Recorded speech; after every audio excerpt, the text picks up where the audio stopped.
What's up, y'all? Today's transmission. Sometimes we are taken into troubled waters, not to drown, but to be cleansed.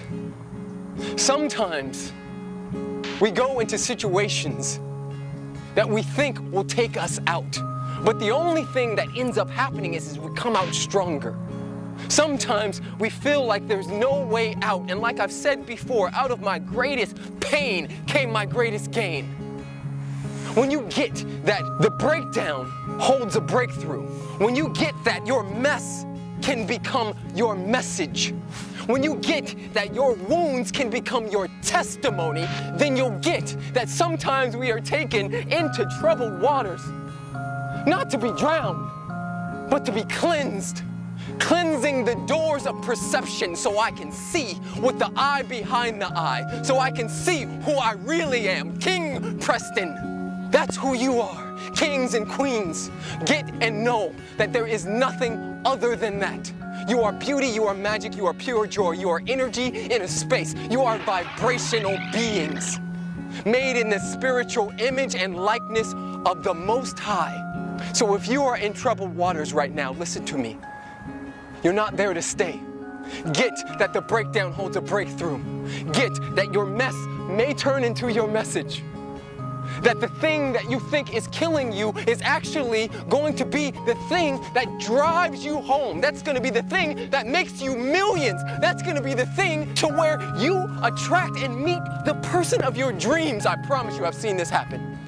So we get out there and I'm shaking, I'm scared. It was like it was Iceland, even though the sun was out and we're in California. I was, really nervous. And after about 20, 30 minutes, I gathered the courage to paddle for a wave. And I caught this wave and I was happy and I was excited and I was like, woohoo! And I kicked out of the wave and I looked up and I heard one of the guys say, outside! Which in surfer terms means that there's a gigantic wave, rogue wave coming in, and you better paddle your butt off or you're going to get annihilated. So, I'm here, they're here, and the wave is here. So everybody's paddling full speed, right? And then there's a point when I realize, and everybody else realizes after they make it over, that I'm not gonna make it. And what's even worse is that I'm in the impact zone, which means I'm in the point where the wave kicks up and slams in the exact spot. So that first wave is coming, and I'm seeing it jack up, and I was like, okay, there's no way out of this. So I try to dive under. And the wave hits me, bang, slams me to the ground. I'm in this seagrass being tumbled and pushed to the ground and thrown everywhere. And I come up, and I take this breath, only to see that there's another one. And that one comes, bang, hits me, takes me, throws me, pushes me further out, and then another one comes. And at this point, when the third one comes, I have the thought, I may not make it. I have that thought that this is actually life and death and that I actually may not make it this time. So it hits me, I go down, I wash your machine, I tumble, eventually I come up, take the breath, and I see that it's clear and it's calm. And at this point, my buddy Josh is screaming, Preston, Preston, come here, P, come out. And I see that the sand is there and I could paddle back to the beach or I could go back out with the surfers. And I have this choice point, this moment. What do? Do I go back where it's safe or do I go and do the thing that I love? And Josh told me later that it looked like I had death in my eyes and it was so important that I get back out there and get back on that board and surf again. Because if I would have went, which I did not choose, if I would have went back to the beach, I would have never surfed again and I would have missed out on this beautiful gift that I do all the time. So I paddled back out, and yes, I was afraid and fear was coming through my body, but I did it anyway. It took me almost an hour to catch the next wave, but I did it anyway. Now, before we even begin, and I give you the 5 master steps to overcoming fear and gaining your personal freedom and your personal power, I must say this, that it is highly important that you share what's coming up for you, that you tell your friends and your family or somebody you trust, a girlfriend, a boyfriend, a husband, a wife, whoever, that you tell somebody what you're experiencing. You see, if I would have tried to go at that alone without having Josh, maybe I would never be a surfer. Maybe I wouldn't even be living. But because I had a friend who got my fears, because I had a friend who could see what I was going through from a different perspective, because I had a friend who could see it differently, He held the space for me to get over my fears. Step number 1 to overcoming your fear is examine your story carefully. Ask yourself, is this real?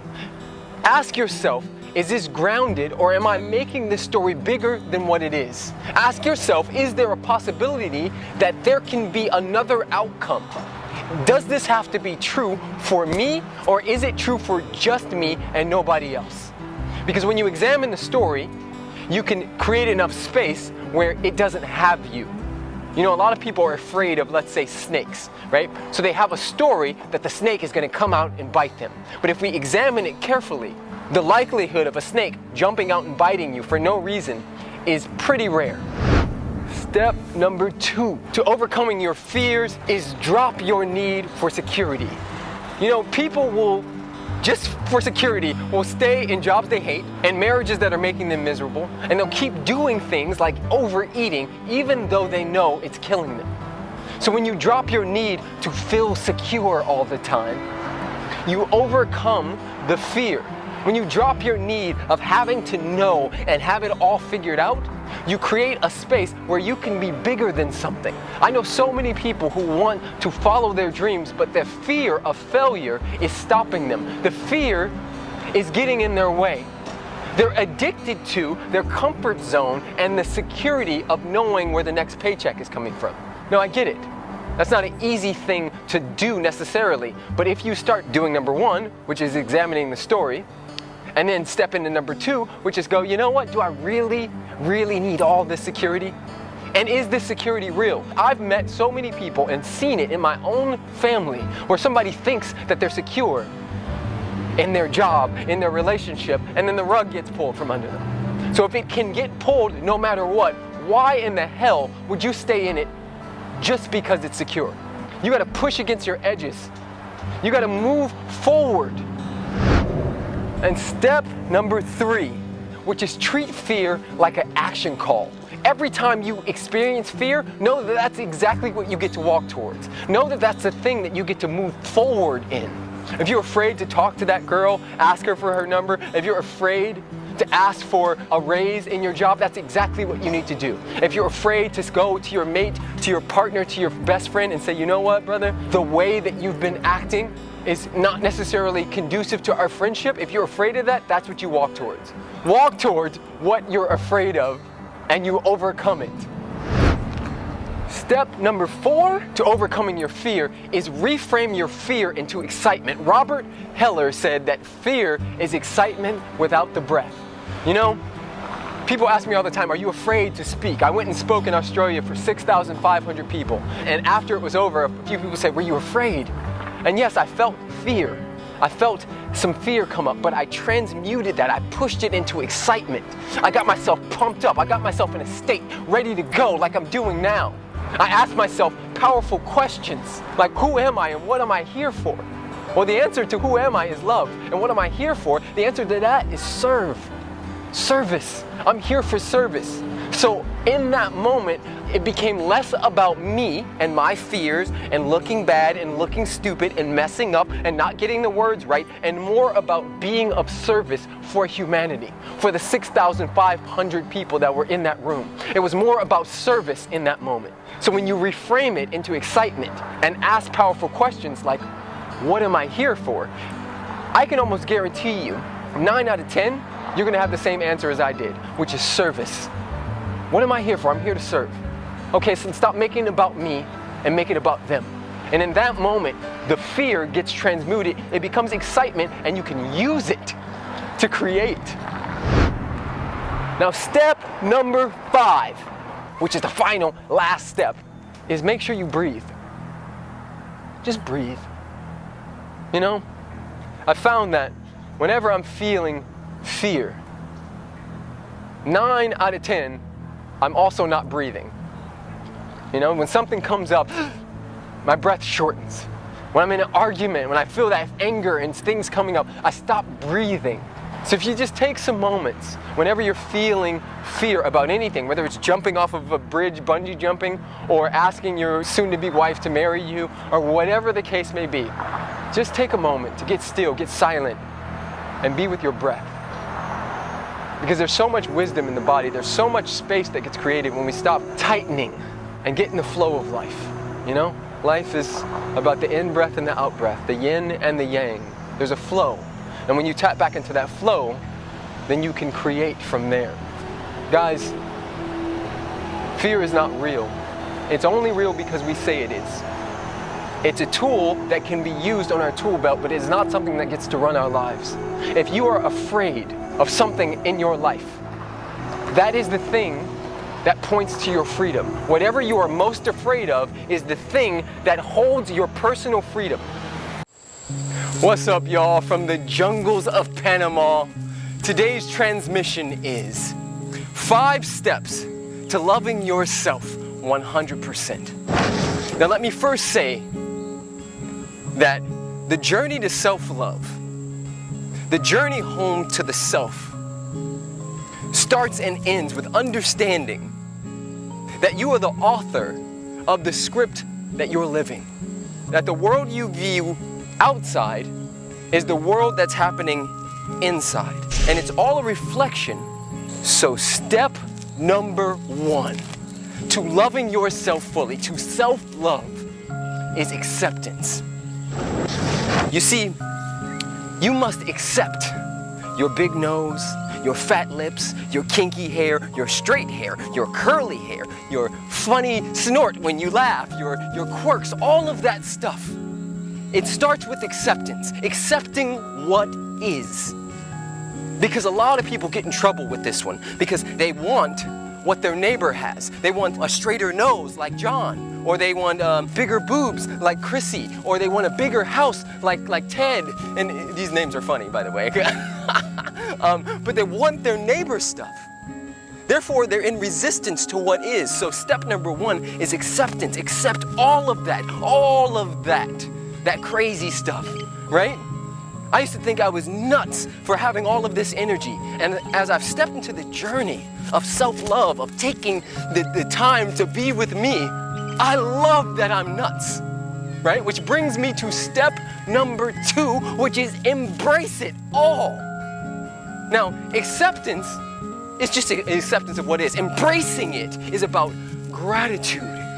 It's about using it. Now we all, and I'm sure you may be one of these, you may be this person I'm talking about. We all know somebody who thinks they could dance, but they can't. But they embrace it. They go in. They be in the club going hard, right? And everybody's laughing, but at the same time, it puts a smile on our faces, right? And we go, wow, whatever he's on, whatever she's on, I want some of that. Why? Because that person is embracing what is. When you embrace your weirdness, your craziness, when you embrace your quirks, your funny little things that you do, the biting of your nails and all of that stuff, when you embrace who you be, that is laced with gratitude. And gratitude is a Molotov cocktail of goodness to the cells, to the body, to the soul. Right now I'm in Isla Bastimentos in Panama. And for those of you who've traveled and been to some of the quote-unquote poorest places in the world, you'll attest to this, that some people who have, what we would call nothing, embrace what they do have.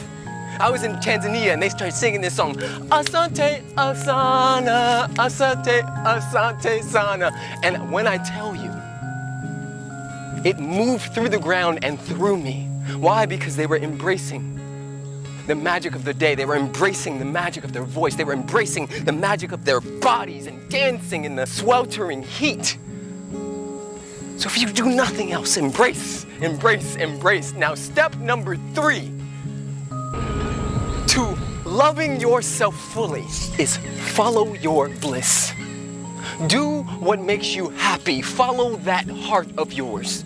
It is the most gangsterous, amazing GPS system on the planet. And if you just listen to that, whatever it is, you could be into pink elephants, you could be into motorcycles, you could be into real estate, whatever it is, if you follow that, it will make room for you.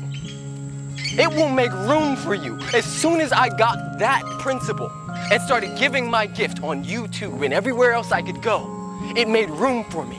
A lot of people do these standard jobs all the time and they're like, oh, well, when I grow up I want to be a lawyer or a doctor, and not like there's anything wrong with being a lawyer or a doctor, but when you follow your bliss, then you're not living anyone else's life. I talk to people all the time who are living their parents' life.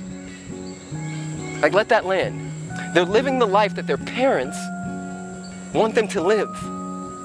And they get to 30, 40 and go, whoa, what did I do? You have an opportunity right now, no matter where you are in your life. And that doesn't mean quitting your job, doesn't mean any of that stuff. You get to follow your bliss. You get to do what makes your heart smile. Step number 4 is responsibility. You are the author of the script that you are living. Everything you're experiencing is a reflection of your inner world. Your outer world is a reflection of your inner world. So when you take responsibility for everything that is happening in your life, nobody else has your power.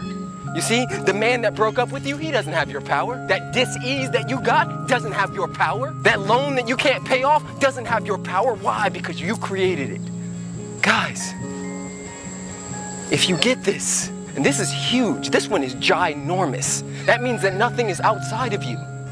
When you take responsibility for your life and say, everything I'm experiencing, I caused or I allowed, that is a deep version of self-love. Which brings me to step number 5. And that is to celebrate everything. Celebrate the ups, the downs, the lefts, the rights, the ins, the outs, everything that is happening in your life. You get to celebrate it. Because in our society, we've been taught that it's all about the destination, but in truth, it's about the journey. It's about the scrapes and the falls and getting into the mud. It's about living this life to the fullest.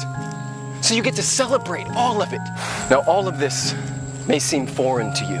And if it is, and if it sounds untrue, and you say, well, Preston, I don't want to lie. I don't really love myself right now. I don't really embrace myself. I don't really take responsibility, then do this.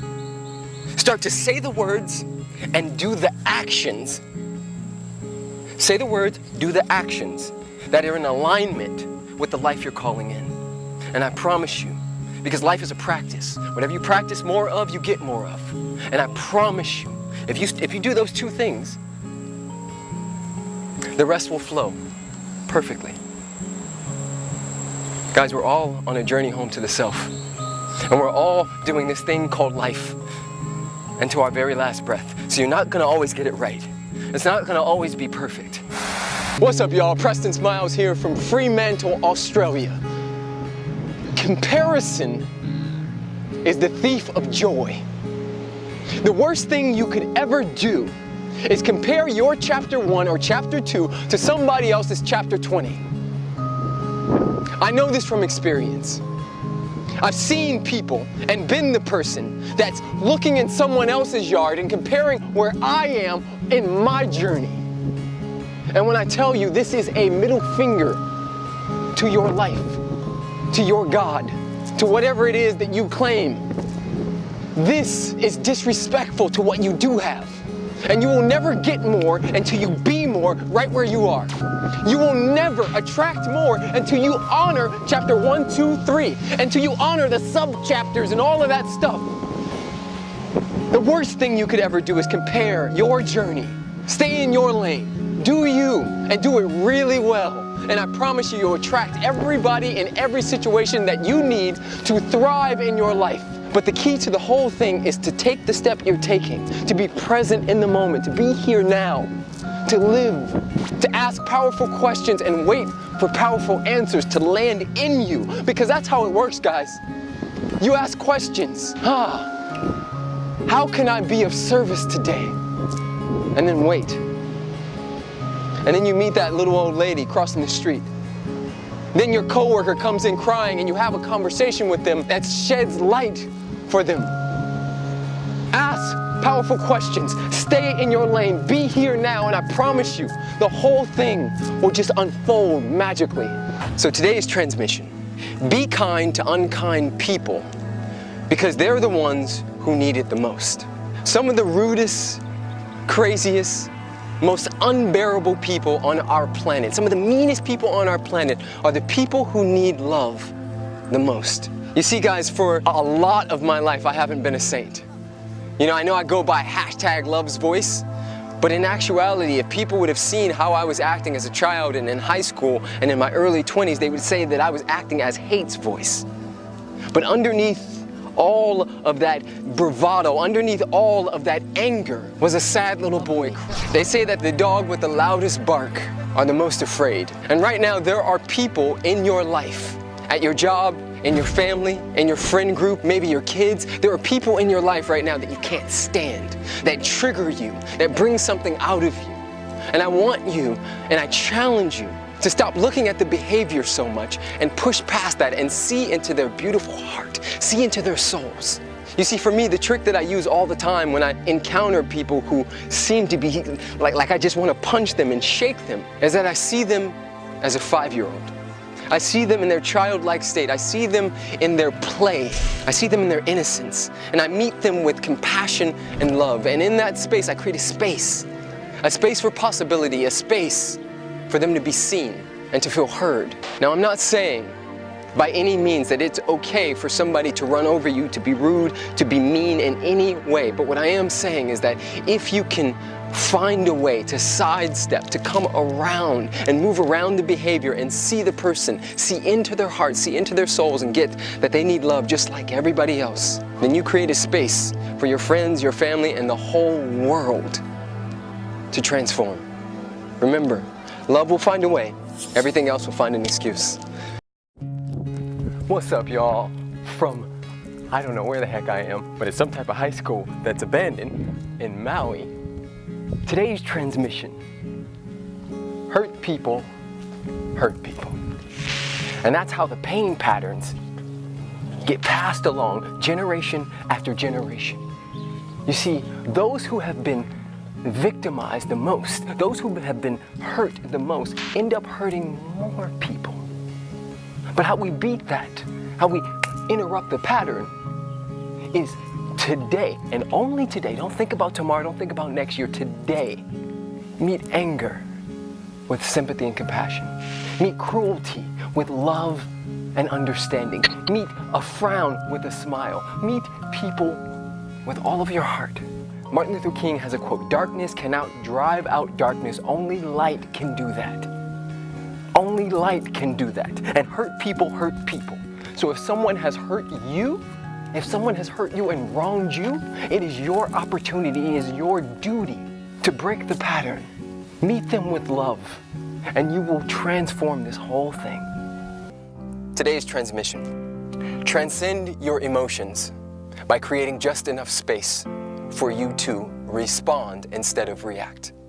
And one of the things I've noticed, especially in men, but people in general, is that we are very reactive. We spend a lot of time trying to even the score and prove a point, no matter what the cost is, leaving metaphorical dead bodies in our wake. And some of you guys know, but most of you don't know, that most of my childhood I struggled with anger issues. I didn't know how to communicate like I do now.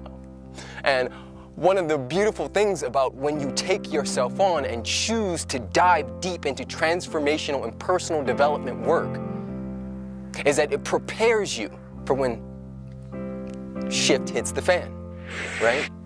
So the other day, true story, I'm in a Barnes & Noble's in Hawaii finishing my book, Love Louder, which will be out next year. Ooh, ooh. And this guy walks in and sits down with his dog. We're all, reading, writing, everybody's really quiet. He comes in with a like Game Boy type of console, and he commences to play his game as loud as possible, right? Volume all the way up to the top.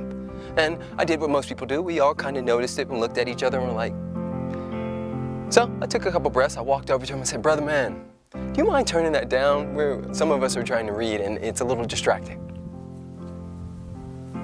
No response. He didn't even look up at me. So my story at first was that this man disrespected me, right? I felt the emotion come up. But I did what I'm asking you to do, which is create just enough space. I created just enough space by asking the question, how do I want to respond to this? Not how do I want to react, but how do I want to respond? And just enough space was created for me to step out of my anger and story, because the issue is never the issue. Our interpretation of the issue is the issue. You get that? The issue is never the issue. Our interpretation of the issue is the issue. The gift is in the question. Because the moment I asked that question, there was just enough space for me to step outside of my emotions, gather myself, get my wits about me, and make a decision, make a choice, respond. That response could have been nothing. That response could have been millions of things.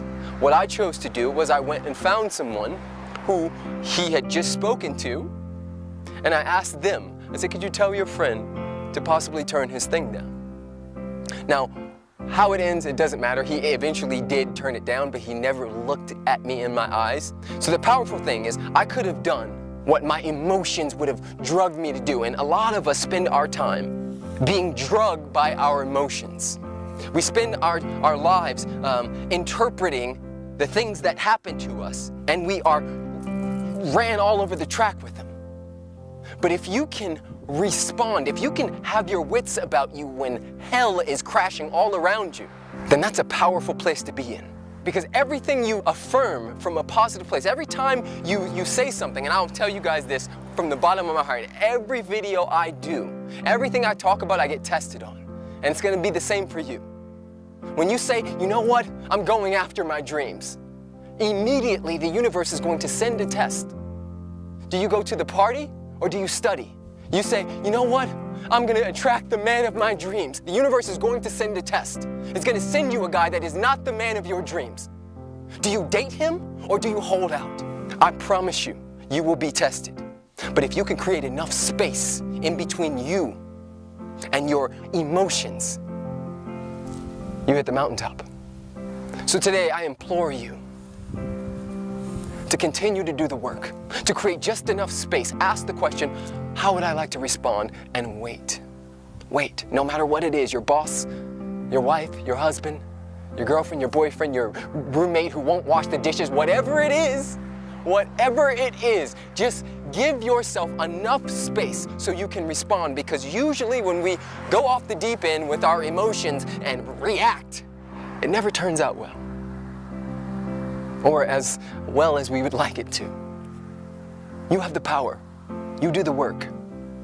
This work is so that you are prepared for ish to happen. Not that it won't happen anymore, because it's going to happen your whole life. But if you can center yourself and make a conscious choice, you win. So today's transmission, the universe is not happening to you, it's responding to you. I'm going to say that again. The universe, God, Buddha, Allah, Krishna, whatever name is on the door for you, is not happening to you. It's responding to you. It's responding to your energetic frequency. That means that you get to stop every time you get knocked down. You get to stop running back to the thing that knocked you down. That means letting go of these old patterns and unfollowing people in real life. Unfollowing people in real life. That means getting a squad, getting a family, getting a crew that gets and sees who and what you are. That means loving when you're ready, not when you're lonely. That means not swiping through Tinder when you feel lonely, not swiping through all these dating apps trying to hook up.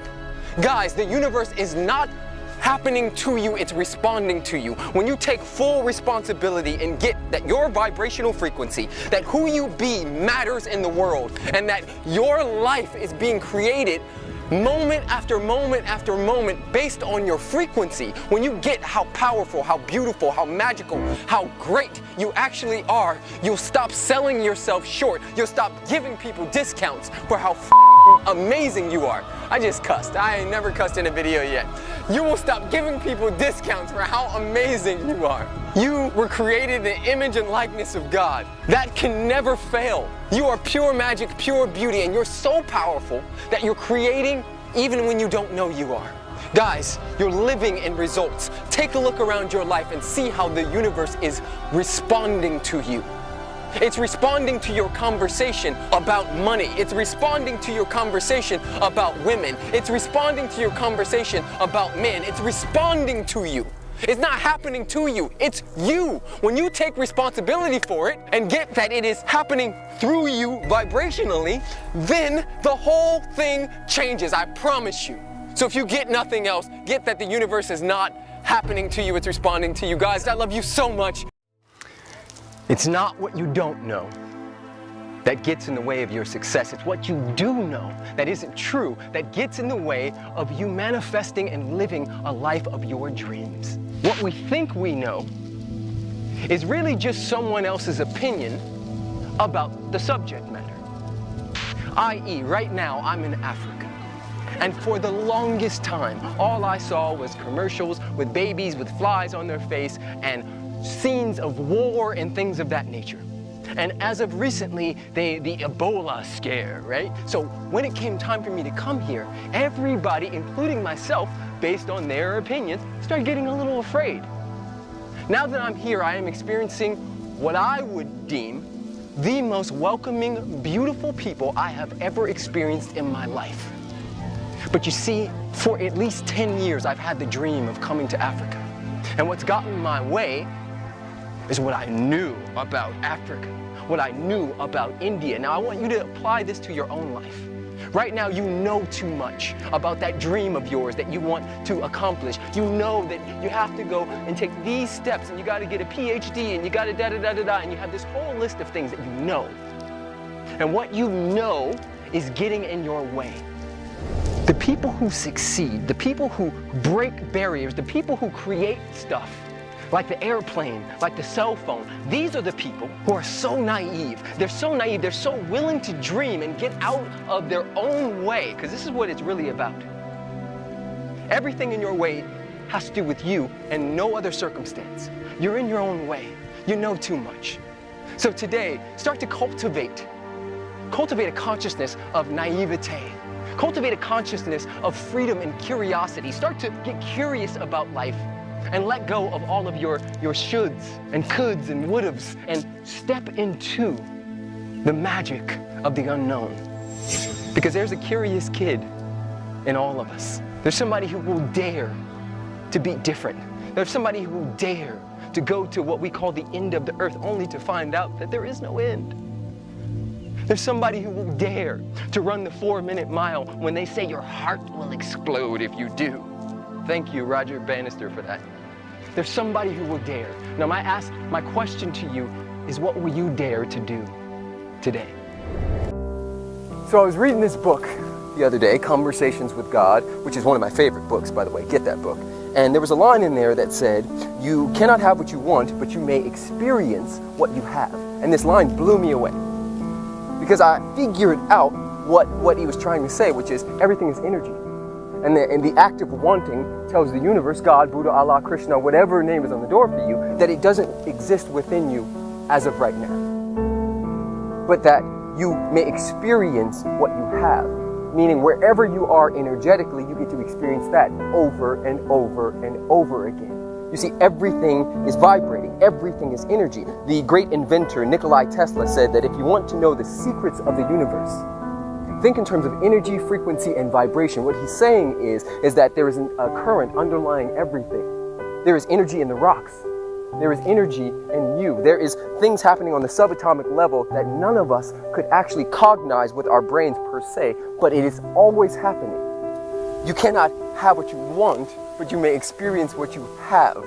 Meaning fill your own cup up, fill yourself up, and give from the overflow. And here's the key. The key to this whole thing is gratitude. Get thankful for what you do have. Get thankful for who you are. Get thankful for your family. Get thankful for everything that's happening in this world right now, and you shall experience more of that. Because the universe doesn't know the difference between an elephant and an ant. It's all the same thing. It's all energy. And when you tap into the frequency, and become in alignment with that thing that you are calling in, then it manifests. Today's transmission. Stop overthinking and start overflowing. See, I've realized and recognized over these years that the one thing that gets people in trouble, that one thing that ruins friendships and relationships and everything you can imagine, is people overthinking and overanalyzing things. We get ourselves in trouble when we think too much, when we try to hold on and figure everything out. Instead, I invite you to start overflowing. And by overflowing, I mean overflowing with love, overflowing with joy. Stop overthinking things and jump in. The moment you feel the intuition, the moment you feel that you should quit the job or start the job or date the girl or kiss the man, whatever it is that's coming up, I invite you to start overflowing. You see, I do these videos without a script. Why? Because I'm trusting the flow. And it's not just these videos. We can transfer this all over our lives. You are never in the wrong place. You are always in the right place at the right time, so there's no reason to overanalyze. You know, a lot of people on September 11th, 2001, missed their flight. They might have overthunk why they missed their flight, but then they figured out that they weren't supposed to be on those flights that went down. A lot of people were overthinking when they left the World Trade Center an hour before it got hit. But you're always in the right place at the right time, guys, so trust. You have to trust the universe. You have to trust that this life is going to take care of you. It always does. It always will. You're always in the right place at the right time, but you just gotta let go. You gotta breathe and let go and be in the flow. Stop overthinking and start overflowing. Woohoo! So this is for all my analyzers. I feel you, I see you. So there's a chicken waiting to cross the road, but she can't make a decision. She's waiting to cross the road, but she's not clear if she should cross now or when the light's green or when the light's yellow or when her makeup is better or when she has a better job or when things are a little better, when she makes a little more money. You see, that chicken died of starvation. It's called paralysis of analysis. So many decisions that you make no decision. So many choices, so many options that you make no decision. In our culture right now, we're so obsessed with the finished product. We're so obsessed with slam dunking and being the LeBron James and all of those things. But the problem is we don't see all the no's that Oprah got before she got the yes. We don't see the nights in the gym with Kobe Bryant shooting those free throws. We don't see Steve Jobs being fired from his own damn company. You see, all of this stuff, all of these things, we're so obsessed with the end result that we miss the fact that failure is a key component. You want to win? You want to win? You got to start failing. You got to jump, you got to get in the damn game. You see, this life is about experience. Life honors the liver. Yes, I have a lot of energy in my body and I'm moving, but guess what I'm doing? Something. You gotta do something. You gotta step up in your life and jump. So many people are sitting on the fence of life, watching and waiting and trying to figure out if it's time. Well, it's never gonna be the right time. The right time is now. Now, every time. Don't wait for the right job or the perfect mate or the right money. I gotta pay my mortgage off before I live. I'm gonna take that trip 2 years from now when I get the right job. Live it now. Because you never know. You never know when that day comes. We all have an expiration date, y'all. And I've seen it too many times where people die with the dance still in them. We don't want to die with our dance still in us, y'all. You want to die with it all out on the field. You want to know that you left it all out on the field. And how do we do that? We stop thinking so much and get in our damn bodies. Live it, love it, do it, be it, see it. Gosh, how awesome is this life we have? We just gotta choose it. We gotta choose the love. Today I asked you one thing. I asked you to fall in love with failure. Do one thing, right? Now here's the key. Here's the key right here. Wherever your comfort zone is. If your comfort zone is a 4, I'm asking you, I'm challenging you to go to a 6. Do anything that is a 6 today. Do it now.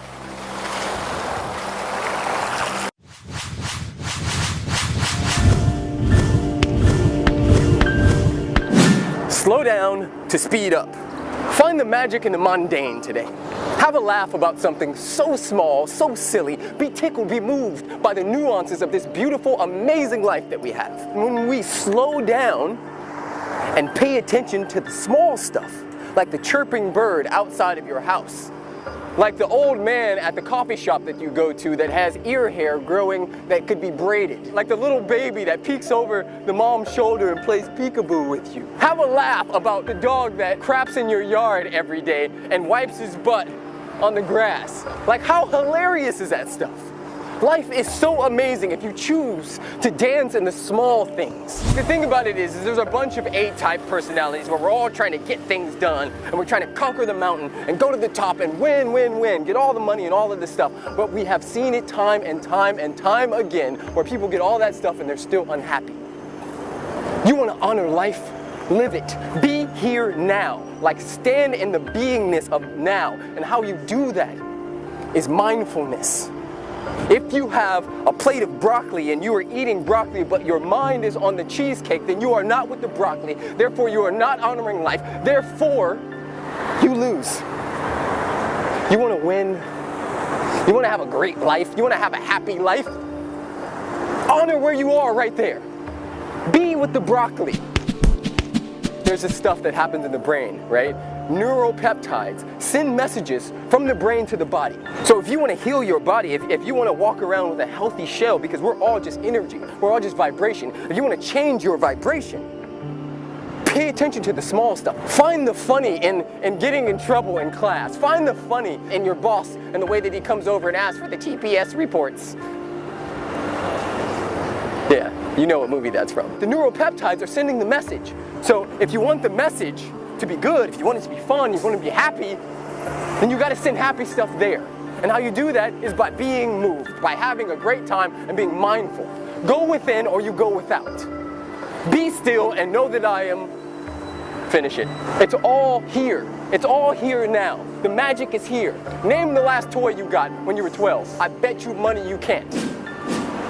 That toy and your Ferrari are the same exact thing. No matter how many Ferraris, how many houses you get, they will never equal lasting fulfillment. That's why you don't remember it. You could buy 40 houses and you'll be happy for a little bit and then you'll be back down. We are finding our happiness in external things.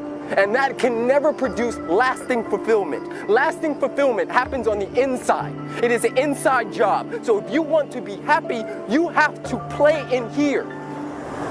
And how you play in here is going within, is meditating, is praying, is playing, is watching, is being with life and dancing in the nuances. It is so good to be alive right now. It is so good. So good. And there are so many beautiful things happening.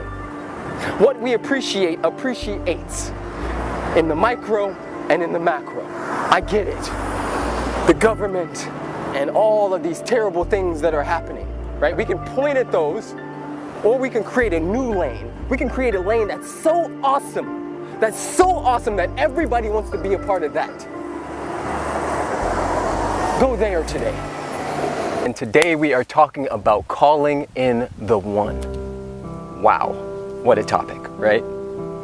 Because all of us are meant to be in partnership, in relation with somebody. Whether that's a love relationship, a romantic relationship, or one for business, whatever you call it. But today is about the one, right? So first and foremost, the number one thing we all must understand is that the greatest relationship we will ever have is the relationship with ourselves. You cannot call in another unless you have a relationship with you.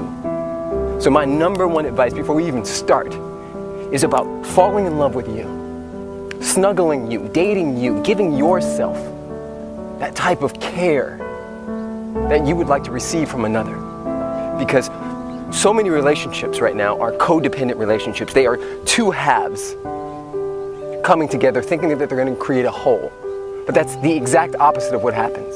When two halves come together, you just create codependency. You create friction because people tend to put their hopes and dreams and aspirations on another. So, number one, fall in love with you. Go in, put yourself in a position where you actually care about who you are, where you beam love from the inside out. where you are never bored because you love you. So once you have fallen in love with you, once you have taken yourself on those dates and become your #1 fan, then you do these next 5 steps. So step #1 is stay positive. Keep your eye on the prize. Always know that they're out there. Because here's the deal, it's always about alignment. I have seen people fall in love at 18 and 80. My step-grandfather was on an airplane. He's 80 years old, was on an airplane flying to Florida, and the woman next to him is now his wife. That is about alignment. You see, so many of us want to make these lists and things like that about like, oh, I want this and I want that, which brings me to step #2 actually, which is be what you want.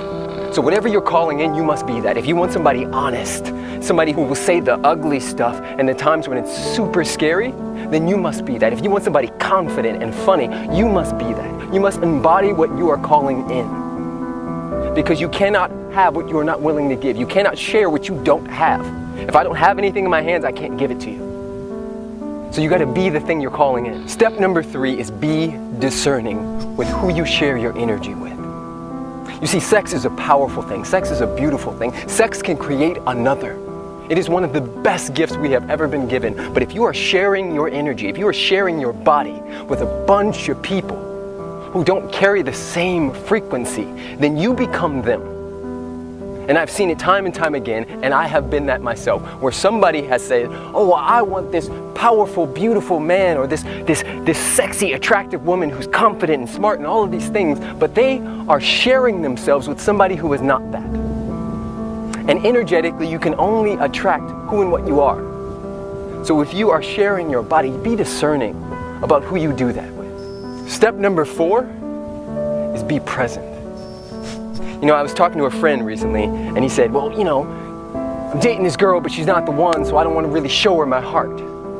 And I explained to him that that's the exact opposite of what you need to do. You need to be present with who you're with, because the 2 and the 3 can be just as important as the 1. Meaning, yes, you are calling in your 1, but the people you date before them are where you get your practice in. And you don't get to just turn a switch. You don't get to be completely shut down 90% of your life and then meet the 1 and then automatically become intimate. That is not how it works.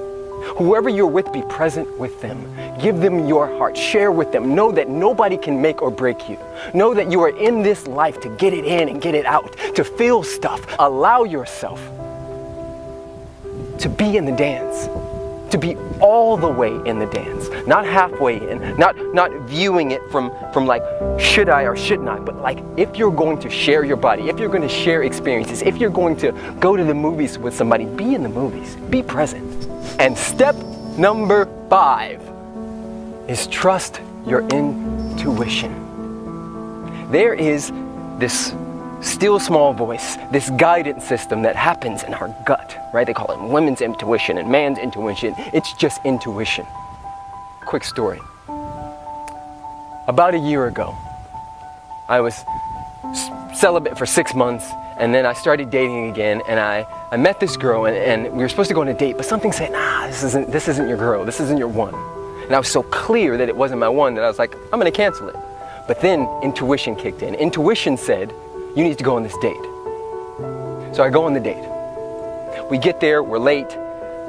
They say, oh, we oversold the show by 10 seats.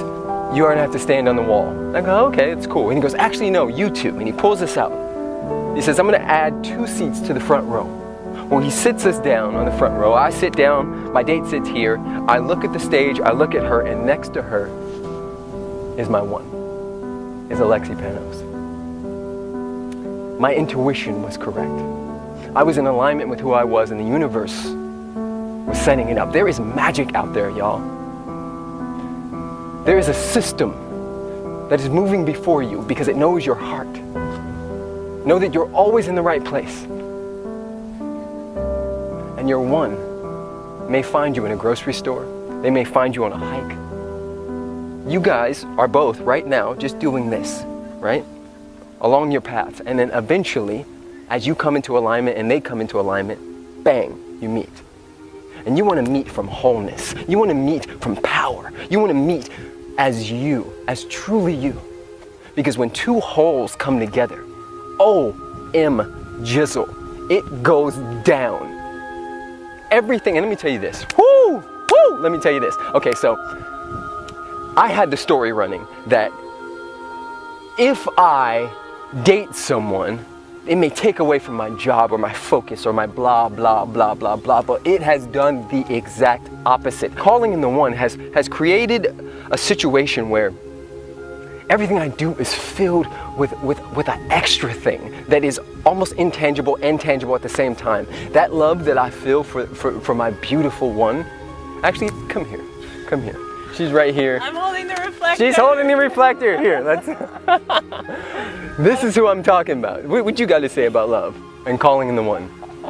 Okay, so calling in the one, I mean, you really said everything that I believe as well. I think it really is about being what you say you want. I think for so long I had this list of, traits and attributes that the one had to have, but I wasn't willing to step into that. Like vulnerability was a huge one for me, right? And intimacy, like real, true intimacy.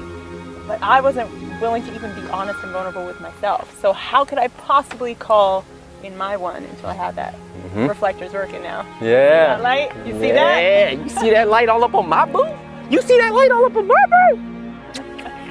Guys, seriously? This is magic. Oh my God. It feels so good. This is magic. Yes. Because she's committed to her.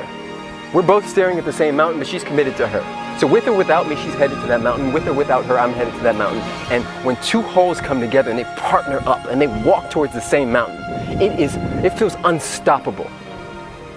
It is pure magic. So if you're calling in the one, fill your cup. Fill your cup and share from the overflow.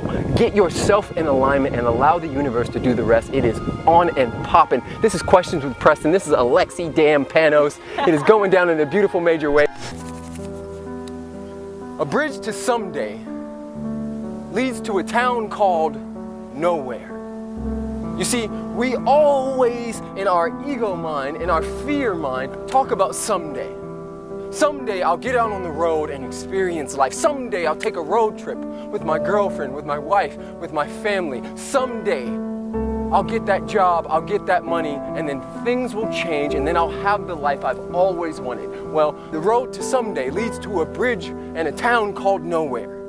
Absolutely nowhere, because it'll never happen. You will always have more and more circumstances that will get in the way of that. So today, this message is about reminding us all to get out on the road, to see and be with the magic of life, because we will never get this day back. We will never get this day back. So many people went to bed last night thinking that they would wake up this morning, and they didn't. And one day, that'll happen to you and I. One day, I won't wake up, and neither will you. So don't leave this world, don't leave this planet not having experienced the magic of stuff like this.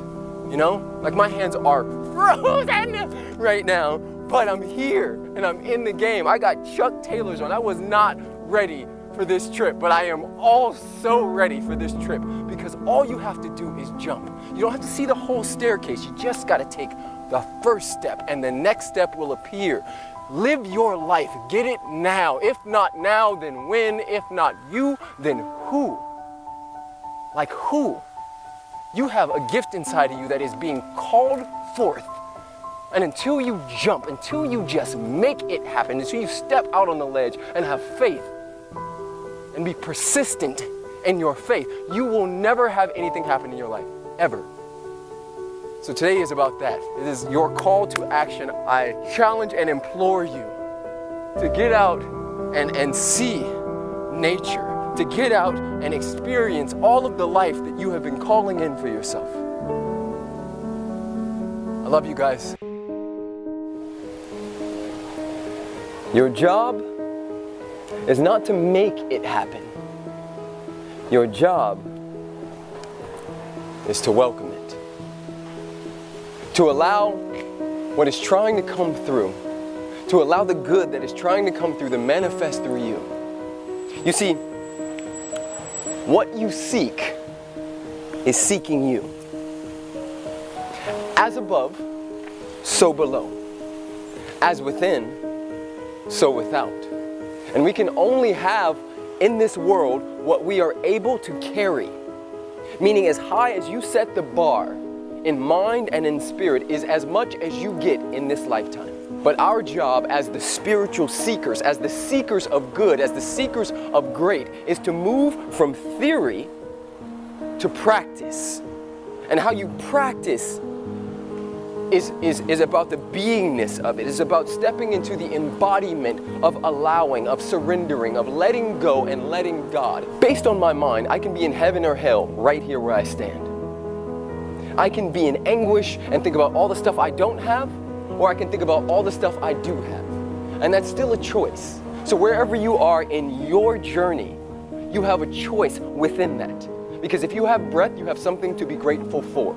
If you have family, you have something to be grateful for. If you have a roof over your head, you have something to be grateful for. So if you choose to focus on all the stuff that isn't working, that's on you.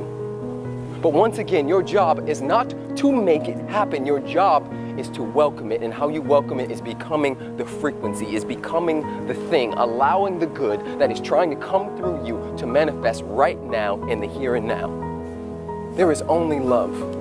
There is only love, and our job is to move everything aside that stands in the way of what that is. So one way to tap into that good is to do this little game that I do called How Much Love, How Much Good Can I Receive Today? So my challenge to you is to step into a space of, okay, I know it's there. I know love is there, I know God is there, I know peace is there, I know beauty is there. But like, how much of it can I receive? Because I'm angry and I'm upset with my mom and I'm mad about the job I didn't get and I'm right? All of that stuff, that noise, that chatter, we're gonna push that to the side just for today. And we're gonna step into how much of it can I receive? Despite my circumstances, how much good can I allow into my beautiful, amazing life? Today's transmission is a master formula, and that is accept what is, let go of what was, have faith in what will be, and be here now.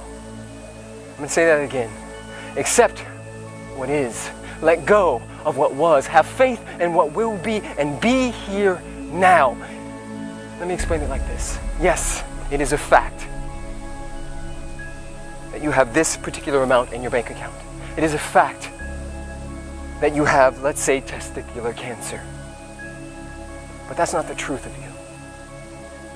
The truth of you is that you are made of the same stuff that the stars are made of. The truth of you is that you are pure beauty, pure light. And for some reason that I say you created, that's a hard pill to swallow, you have attracted what's currently in your life. How you get out of that though, how you get out of it, and I've seen it. I've seen it. There's story after story after story of people beating all kinds of stuff. How they do that though, is they accept what is, they let go of what was, they have faith in what will be, and they become so present. They operate like these magical trees. They reach towards the sun. Everything on our planet is reaching towards the sun. There is nothing in life that does not want to live, guys. And how you honor life is you dance in it. You accept that that happened, yes. You let go of what was. Yes, I was the high school quarterback. Yes, I was the prom king, the prom queen. Yes, all that happened. But then you have faith in what will be. You know that nothing in the universe is static, that everything is moving. And then you dance in the now. You dance in the now. You become present to what is. You dance in the now. Because right now, this is all we have.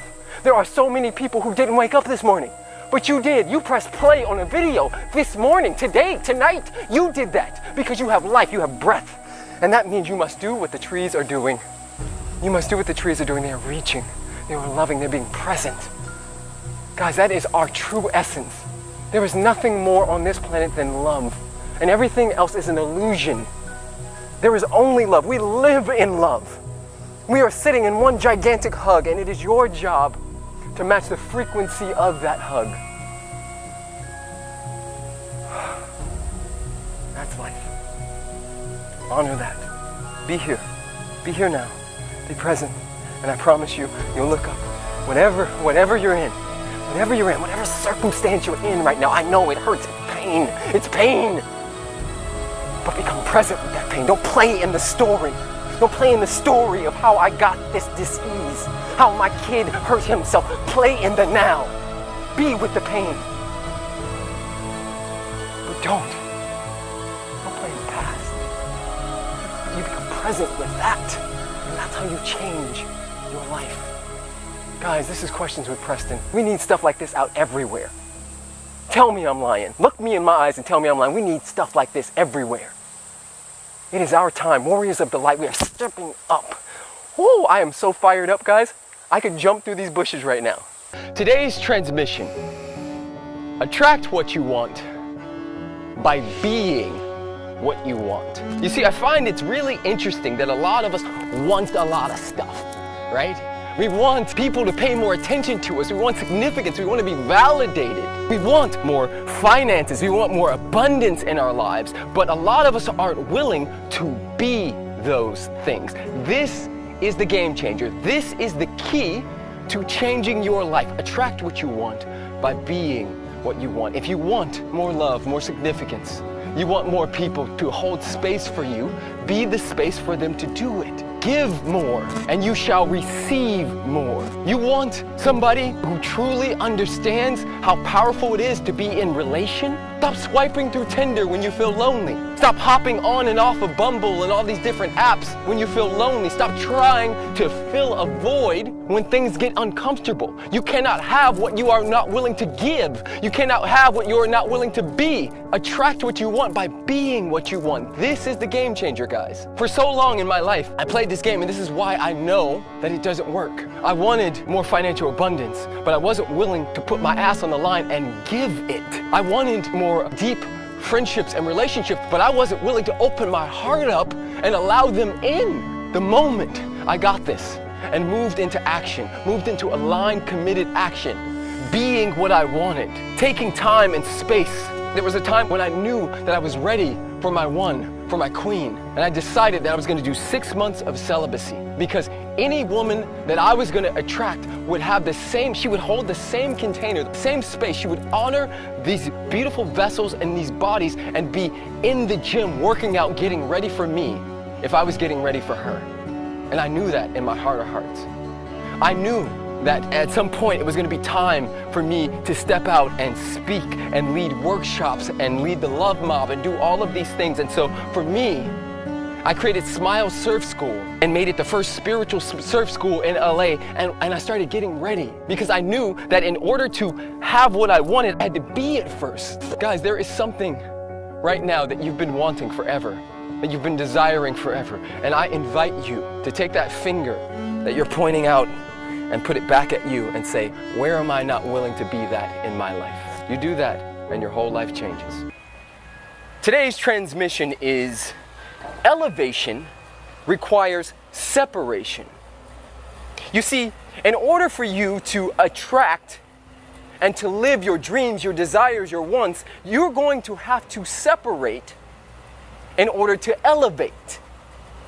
And the first place that starts is in the mind. You see, you can change your clothes, you can change your address, you can change the man or the woman that you're dating, but if you don't change your mind, you just keep attracting those same things over and over and over again with different faces attached to it.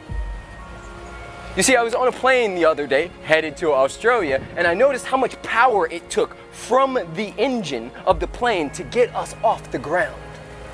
And once we were up there, it was smooth sailing. You see, that is the same process you're going to be in when it comes to your dreams, your wants, and your desires. It's going to take all of your discipline to turn into blisscipline, to turn into your new normal.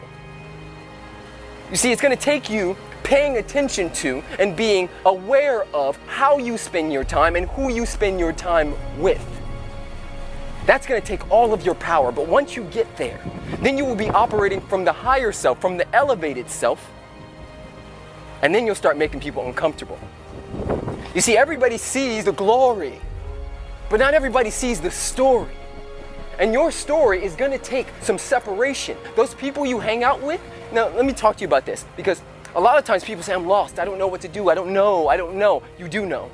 I'm challenging you right now, you do know. You know what it takes. You know that you need to get up a little earlier so you can meditate. You know that you need to stop hanging out with those friends that only play Grand Theft Auto, or those people that talk about each other and gossip a little less.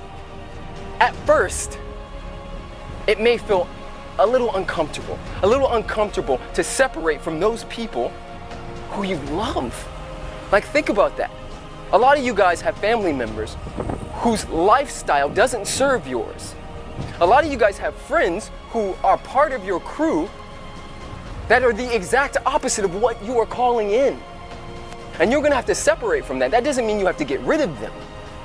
But you're going to have to look at what you're doing and how you're spending your time and move past it. You get to cut the strings, jump out, and know that the parachute will appear.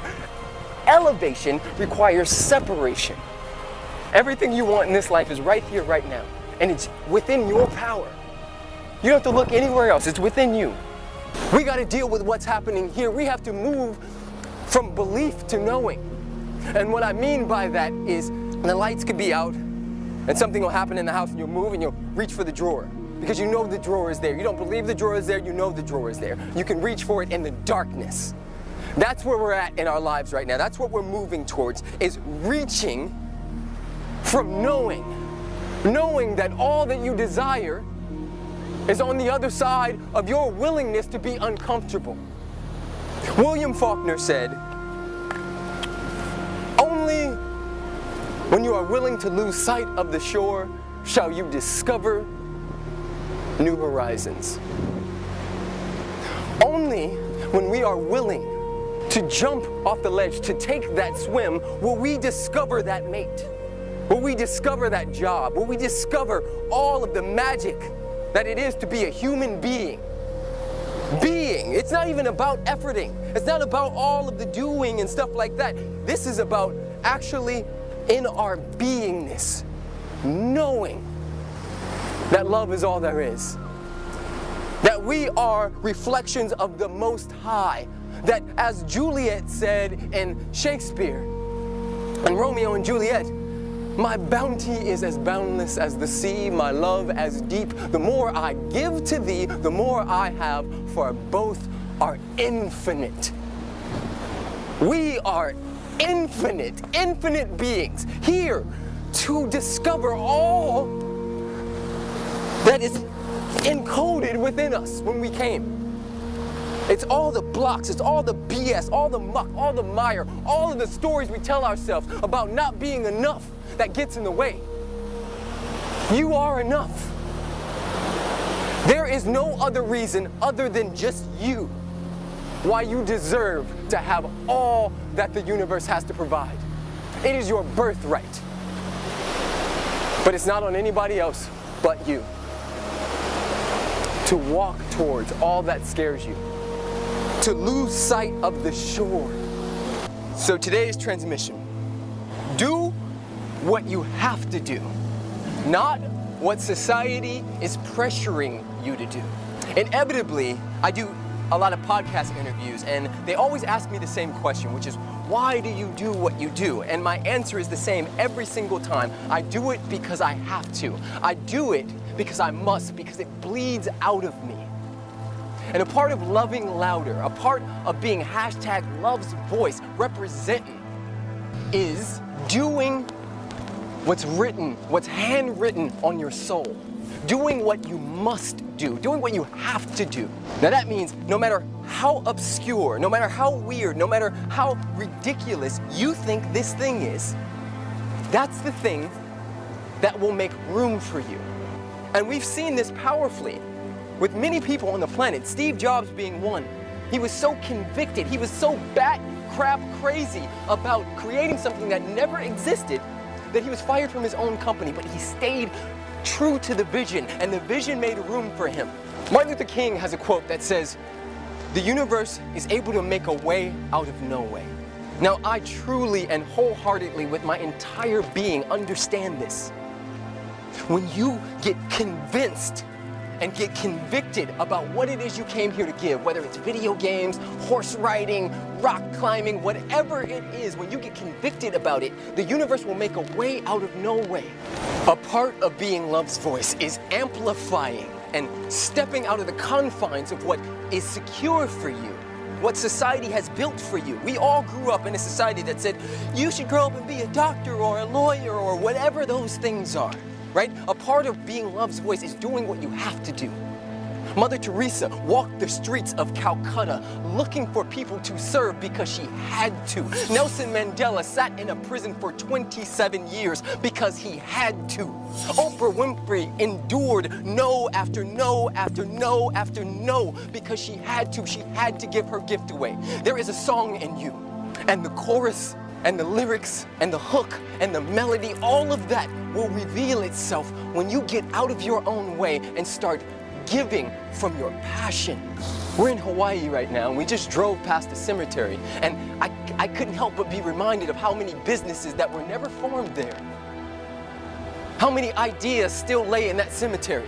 How many beautiful things that would have furthered humanity still lay there because people were afraid. This is your chance, your opportunity. We live in a lifetime where you can have anything you want. Whoa, anything. So don't you dare die with your dance, with your music, with your song still in you. Do what you must do. Do what you have to do. Desire is the starting point for all accomplishment. Passion persuades. Guys, get that. Kinda passion, kinda desire creates kinda results. Get that. Small fires create small heat. Because passion persuades. Now, how many of you guys have ever had a scenario or a situation where you knew clearly that somebody was trying to sell something to you, and you had a no written all over you, but by the end of the conversation you ended up saying yes? You ended up with a vacuum and you didn't even have a house. You ended up saying yes. And parents, get this one, because I've been the kid on the other side of this one. How many of you parents have ever decided as a couple or however it is that it's a no? That Tommy or Jesse or Susan or whatever her name is cannot go to that party because there's gonna be boys there and they're gonna be drinking and all of these situations, and by the end of the conversation they flash that, but mom, but dad, everyone's gonna be there and I'm gonna be the only one, and all of that passion turned your no into a yes. Passion persuades, guys. Our attitude alters our ability. Our attitude alters our ability. We've all seen it in sports. We've seen it with the mother who can pick up a car because she's leveraged herself. She's changed her attitude, her state in a moment, and went to lift up a car for her baby girl. We've seen it with the Michael Jordans and the Messis and the Steph Currys and the football players and all of these people who get on fire and they can't miss. They're scoring non-stop because their attitude alters their ability. The question is can you leverage yourself? Can you create an attitude, an inner state of fire? Can you let it burn within you before you go into work? Can you let it burn within you before you do that speech? Can you let it burn within you before you go into that bedroom with your woman or with your man? Because if you can leverage yourself, your attitude will alter your ability. Your ability will change based on your enthusiasm, your excitement, and your attitude. Guys, passion persuades. Your desire can change the whole game. Your enthusiasm can change the whole game. When you get into that space, people are drawn to you. They are enrolled by you. Whether you are speaking directly to them or not, when you light yourself on fire and move from being a small little kitchen fire to a forest fire, burning down all of those limiting beliefs and silly little conversations we have about how we're not enough. When you burn those things down and turn yourself into an internal flame, you draw people to you. The problem with most of us is that we've gotten so educated, we've gotten so deep in our heads that we've lost track of our hearts. We've lost track of the thing, that internal GPS system.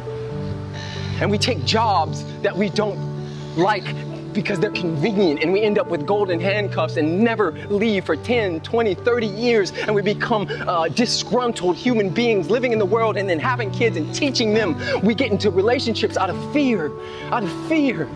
And then we look up and the divorce rate is higher than it's ever been all over the planet. Guys, we gotta wake up and move back into the heart with our desire, with our passion. We must be consumed by things. Go too far, guys, go too far. One of the biggest things and the challenges that I see all the time is that people get caught up in the idea of balance. Go too far. You wanna be like a kid. You wanna pour yourself into things. Pour yourself into things and go too far and see what happens. Excitement, passion, and enthusiasm can achieve in one day what it takes reason and overthinking years. Change your attitude, change your life. Move into the state and operate from what burns in your heart. If you don't have necessarily a giant purpose, just do what makes your heart smile for now, and it'll find you, I promise you. Be consumed, guys. Be consumed.